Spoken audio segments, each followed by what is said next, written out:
মোৰ নতুন ভিডিঅ'টোলৈ মই সকলোকে স্বাগতম জনাইছোঁ আৰু এটা বিশেষ ভিডিঅ' মই আপোনালোকৰ মাজলৈ লৈ আহিছোঁ কিয়নো মই এটা মুছলমান ল'ৰা হয় মানে ইছলাম ধৰ্মক মই মানু আৰু ইছলাম ধৰ্মৰ কথা বহুতো কম জানো আজি এটা ভিডিঅ' চাম যিটো ভিডিঅ'ত আপোনালোকক মই এটো জানিব চেষ্টা কৰিছোঁ যে ইছলাম ধৰ্মৰ যিখিনি ফ্লেগ আপোনাৰ ফ্লেগখিনি কিয় দেখিবলৈ সম্পূৰ্ণ একে আপোনালোকে মন কৰিছে প্ৰায়খিনি ফ্লেগত আছে ৰঙা ৰং এটা কুলা ৰং এটা বগা ৰং এটা সেউজীয়া ৰং এটা কিন্তু মই একচুয়ালি নাজানো যে সেই ৰংকিটা কিয় আছে বা কেলে আছে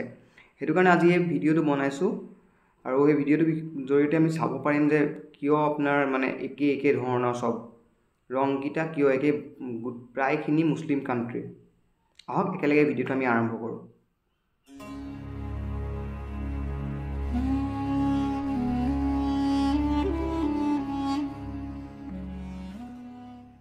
दोस्तों, आप में से जितने भी ऐसे लोग हैं कि जो मुस्लिम दुनिया की राजनीति और मुस्लिम दुनिया के इतिहास में दिलचस्पी रखते हैं और मुस्लिम दुनिया में आजकल क्या कुछ चल रहा है इन तमाम चीज़ों से रिलेटेड भी अपडेट रहते हैं और हमेशा इससे जुड़ी इन्फॉर्मेटिव वीडियोस भी देखते रहते हैं, तो मुझे उम्मीद है कि मेरी तरह आप लोगों को भी कभी न कभी इन तमाम मुस्लिम देशों से जुड़ी एक चीज़ ने बहुत ज़्यादा कन्फ्यूज़ और परेशान ज़रूर किया होगा और वो चीज़ है इन तमाम देशों के फ्लैग्स यानी कि इन तमाम देशों के झंडे। हाँ दोस्तों, अक्सर जब भी हम लोग इन तमाम मुस्लिम देशों के झंडे देखते हैं तो हमको देखने में सारे के सारे एक से ही नजर आते हैं। खास तौर से इन 9-10 देशों के झंडे देखकर तो आपको बिल्कुल फर्क ही मालूम नहीं होगा। हाँ दोस्तों, जब कभी भी हम लोग इन तमाम मुस्लिम देशों के झंडे एक साथ देखते हैं तो हमको ये सारे के सारे झंडे सिमिलर नजर आते हैं और इस बात में कोई शक भी नहीं है कि ज़्यादातर मुस्लिम देशों के झंडे सेम ही हैं। उन झंडों में एक छोटा सा फ़र्क कर दिया जाता है और फिर उस फ़र्क के साथ ही उस झंडे को एक नए देश का झंडा बना दिया जाता है। मिसाल के तौर पर स्क्रीन पर नज़र आने वाले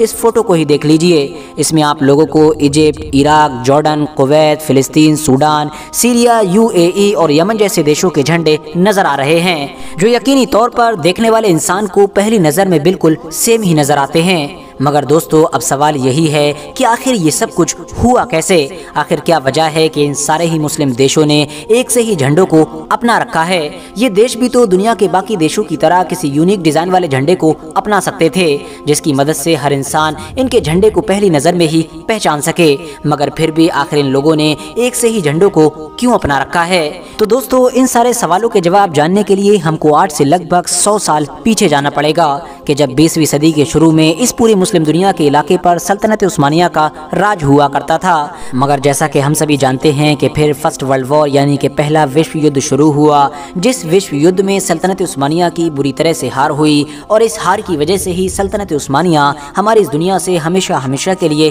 ख़त्म हो गई। न सिर्फ सल्तनत ख़त्म हुई बल्कि ये पूरी मुस्लिम दुनिया भी छोटे छोटे टुकड़ों में हमेशा हमेशा के लिए बट कर रह गई। वैसे तो इस जंग में सल्तनत उस्मानिया के हार जाने के पीछे कई वजह थी, मगर जो सबसे बड़ी वजह बताई जाती है वो दरअसल खुद सल्तनत उस्मानिया के अंदर ही अरब लोगों की तरफ से बड़ी बड़ी बगावतों का होना था। वो बगावत के जो अरब के कुछ लोगों ने उस दौर में अंग्रेज़ों की मदद के साथ की थी। दरअसल दोस्तों, उस दौर में बगावत करने वाले अरबी लोगों का ये मानना था कि क्योंकि हम लोग अरब हैं, आला नस्ल के हैं और जो सल्तनत उस्मानिया है वो तुर्क है यानी कि गैर अरबी है, तो एक गैर अरबी अरब इंसान पर हुकूमत नहीं कर सकता है। और इसी थॉट और इसी नज़रिए के साथ उन लोगों ने सल्तनत उस्मानिया के खिलाफ अपनी इस मुहिम यानी अपने इस मूवमेंट को शुरू किया। मगर जाहिर है दोस्तों, दुनिया के दूसरे इलाकों की तरह और दुनिया की दूसरी फौजों की तरह इन लोगों को भी अब अपनी इस बगावत को आगे बढ़ाने के लिए, अपने इस मूवमेंट को आगे ले जाने के लिए एक झंडे की ज़रूरत थी, जो झंडा न सिर्फ इनके पूरे ही अरब के इलाके को रिप्रेजेंट करता हो बल्कि जिस झंडे की मदद से ये लोग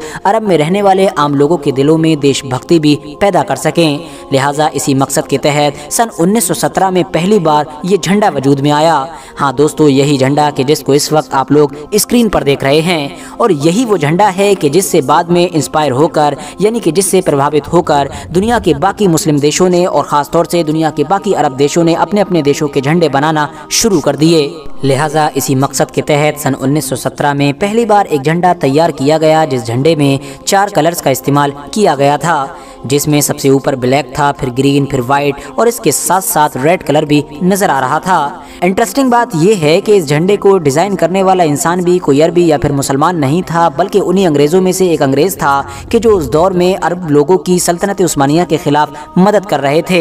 इस झंडे को डिजाइन करने वाले इंसान का नाम था मार्क साइकस, जो दरअसल उस दौर में एक मशहूर ब्रिटिश डिप्लोमेट हुआ करता था। सल्तनत उस्मानिया के खिलाफ जंगों में इस्तेमाल करने के लिए बनाए गए इस झंडे को flag of the Arab revolt या फिर फ्लैग ऑफ द हिजाज के नाम से जाना जाता है। बात कर लें अब अगर डिजाइन के बारे में, तो ज्यादातर अरबी लोगों का ये मानना है कि दरअसल ये सारे कलर्स एक 14वीं सदी के जो मशहूर इराकी शायर हुआ करते थे यानी कि सफीउद्दीन, उनकी नज़्म से लिए गए हैं। उन्होंने अपने एक शेर में कहा था कि वाइट यानी कि सफ़ेद हमारे अमल हैं यानी कि हमारा आमाल है, और इसके अलावा ब्लैक यानी कि काला कलर हमारी जंगें हैं, ग्रीन यानी कि हरा हमारा मैदान है, और इसके अलावा रेड यानी कि लाल हमारी तलवारें हैं। तो इसीलिए अरबों के मुताबिक इस शेर को देखते हुए इनके इस झंडे में इन सारे कलर्स को शामिल किया गया था। साथ ही साथ ये भी माना जाता है कि 1916 और 17 के दौर में बनाए गए इस झंडे के जितने भी कलर्स हैं वो सारे ही कलर्स मुस्लिम दुनिया की बड़ी बड़ी सल्तनतों की याद दिलाते हैं। मिसाल के तौर पर वाइट यानी कि सफ़ेद कलर सल्तनत बनु उमैया की पहचान माना जाता है, जबकि ब्लैक को